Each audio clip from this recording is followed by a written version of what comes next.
Hello traders, Gary Wagner here, just about 12 noon in Honolulu, 6 o'clock in New York. It is Tuesday, March the 5th, 2019, and this is the Daily Report for Gold and Silver. Interesting action in the precious metals markets with 3 out of the 4 precious metals all trading modestly higher on the day.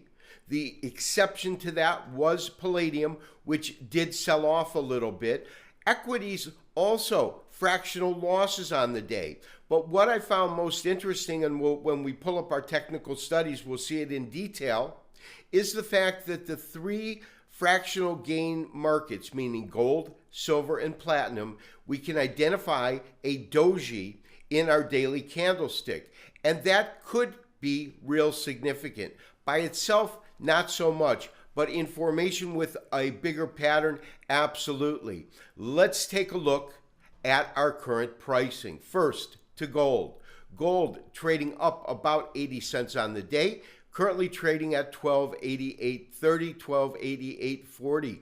Silver also exhibiting some nice gains on the day, currently trading at $15.14, net gain of 3.5 cents on the day. As I said, 3 of the 4 are trading higher, but nominally, platinum only up about 30 cents at $839.20. And then lastly, palladium. As I said, it is the only precious metal in the group to trade lower on the day, trading off by $13.70 and currently at $1471.40. Let's take a look at our technical studies. As I said, only fractional and modest gains today in 3 out of the 4 precious metals. But what I find most interesting is the fact that those 3 all form these Doji candles. Now, of course, a Doji is simply a candlestick, in this case a daily candlestick, in which the open and closing price are identical or about a tick apart. Because you can see a little bit of green in there, you realize that they are a couple of ticks apart, but this absolutely meets the criteria of a Doji. Take a look at this body size. We're only talking about a single tick. And what that tells us is that there is a basic inability by the bulls or the bears to dominate and control the market. Now, the reason we can say that the bears still have control of the market is because in all 3 of these markets, although we had a Doji, they all contained a day in which we had a lower high as well as a lower low. And so when you get that, that's obviously a continuation of the bearish downtrend. However, the Doji is kind of that stop sign. It is the point in time in which neither faction takes control, and it really indicates indecision within the marketplace. Now, for this to be actually a valid call, it would have to be a part of a group itself, a bigger pattern than what we're looking at. And one of the most obvious patterns to look for is simply called a 3-river morning star, because we have already basically created the first 2 of the 3 candles.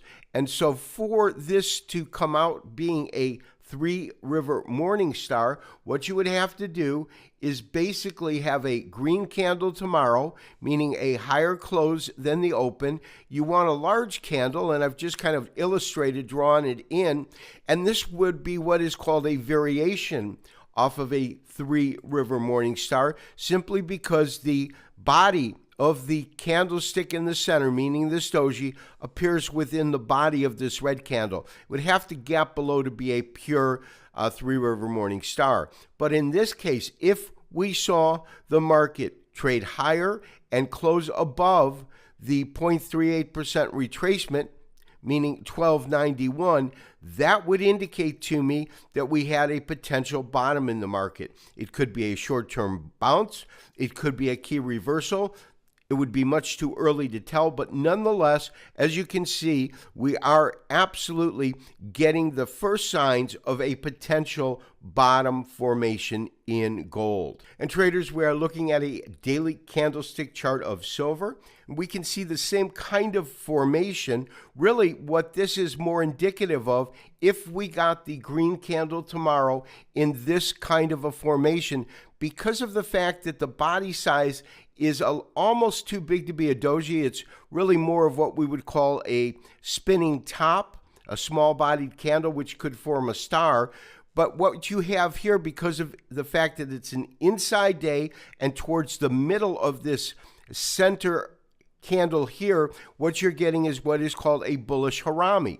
And so a bullish harami is another key reversal pattern.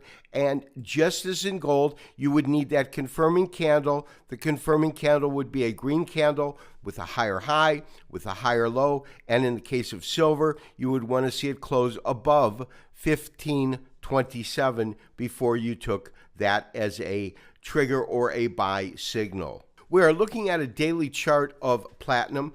Platinum also exhibiting that doji candle. So that's the modestly or fractionally higher close. Right now, it's currently unchanged on the day at $838.90.